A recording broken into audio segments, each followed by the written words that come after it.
welcome to the Chrome Dome. I am Old Bald Guy, and we are back in Star Wars Galaxy Heroes today on our Zero to Hero Challenge. We are heading up towards Supreme Leader Kylo Ren and heading directly through Fleet Arena for our crystals. And guess what? It is time to hit Fleet Arena.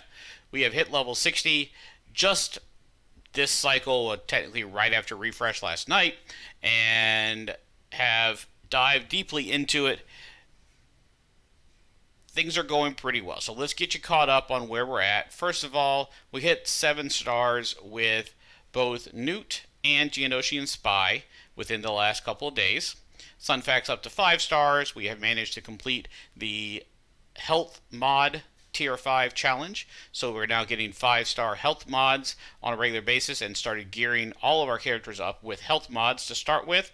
That'll give us the necessary punch to complete the rest of the tier 5 mod challenges and start farming speed mods to go with those health mods and some occasional crit chance and crit damage mods, etc., depending on who we're putting them on. If you're just starting into mods, you want to start with health mods, get health mods on everybody. That'll give you the basis that you need. 5-star mods are always useful, and you can hand them down to later characters, etc., and you're not going to be wasting your money like you would on 1 to 4-star mods or 4-dot mods. And once you get those, then you can start working towards speed 5-dot speed mods. And generally speaking, if you put 2 health mods and 4 speed mods on every single character, you're going to be right about 85 to 90% of the time.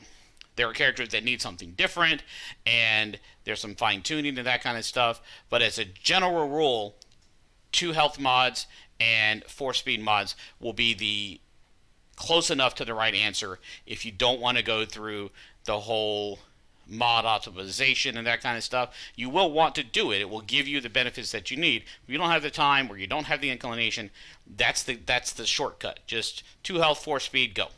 And you'll be covered for the most part. You'll be competitive. You won't be top notch, but you'll be okay. And Galactic War is still a challenge for us. The problem we have is our arena team is quite strong. We're holding steady in the 250s without any problem, but they have no health regen right now. So I can't bring them into Galactic War, and because of that, we're having to bring in our Jedi, and our Jedi are 23,000.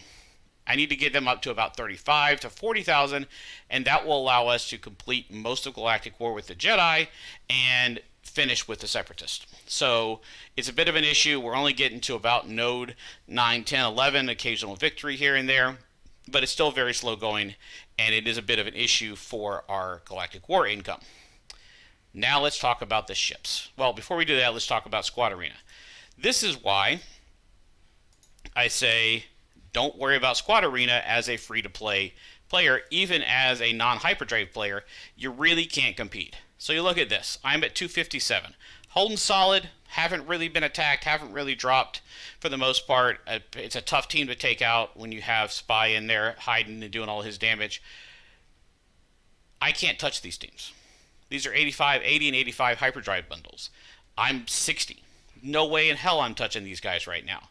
Now, when I get Geonosian Brute Alpha and I get closer to 85, different story, but right now I can't touch these guys.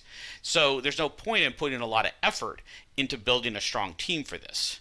So instead, I have focused on Fleet Arena. Let's take a look at how we're doing in Fleet Arena.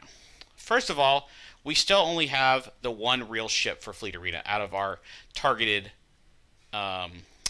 fleet, and that is Geonosian Spy. His starfighter is at gear 1, or at 1 star. I have leveled up to level 60.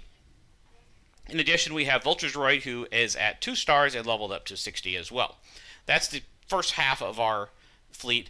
The Spy and Sunfax Fighter are not there yet. They're not available to us. We've been running with Jedi Counselor Starfighter and Imperial TIE Fighter. As you can see, these are level 54, level 1. Not a ton of power to them. Executus, Endurance, and Home Run are also all level 1 with Year 1 capital ship pilots, etc. However, even with all that said, very limited abilities and skills in that, we have managed to clear all of the first phase of fleet battles. We cleared normal, and hard at level 60 all the way through. Now, we didn't 3-star everything. We'll come back and do that as we need to. But the fact that we were able to do the entire thing at level 60 is huge. Secondly, we managed, well, that's not really a huge surprise that we're able to do both of the fleet challenges, but we got the 2-star capital ship. We got all of the ship materials finished. Not a huge surprise there. Fleet Arena, on the other hand, we happened to be dropped into a fleet shard that was fairly new. The way fleet shards work is a new one is launched when a certain number of players are reached on the old one. So I think it's about 5,000 for fleet shards. So as soon as they get 5,000 people in one shard, they start a new shard. We got dropped in about rank 107. We were able to climb all the way to 53 at level 60 with very, very little challenge involved in things. Wasn't hard to take out any of these guys. You can see, like, we're at 27,000 fleet power. Once we get Spy especially unlocked, we'll be able to blow through this without too much of an issue. And if you take a look at the ranks up here, at the top 10, we have several hyperdrive bundles focusing up here. But, like, here's number 5 right here. We can take this guy.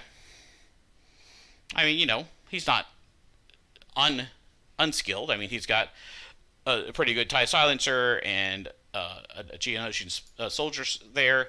We've got a couple more 80s in here. We've got this guy right here. So we can get well into the top 20, if not top 10, just as it stands right now. And that's before we start catching up to the 85s and start taking them down as well. So, and if we can get into the top 20, 100 crystals. Top 10, 200 crystals. Right now, our income's about 150, 175 crystals a day.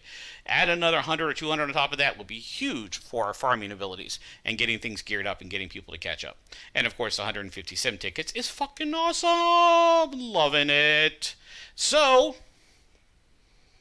we'll check back in a couple of days. I'll come back with a week 4 update on Sunday and see where we're at. Hopefully we can time at least into the top 50 in Arena and probably past that. I'm expecting at least top 20 is our goal, and maybe into top 10 if we can get some things unlocked and moved up. I mean, this guy right here, I can take him in a few seconds flat.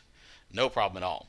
So with that, stay in, you know, everybody that's coming around, I do appreciate you watching, and stay tuned as we climb up in Fleet Arena and really kick off what our goals were. So the first 60 levels were just setting up Fleet and getting us going, and we're here now. Let's see if this thing works. Let's see how much of a success we can have out of this and get this thing going. And I appreciate you stopping by. OBG out.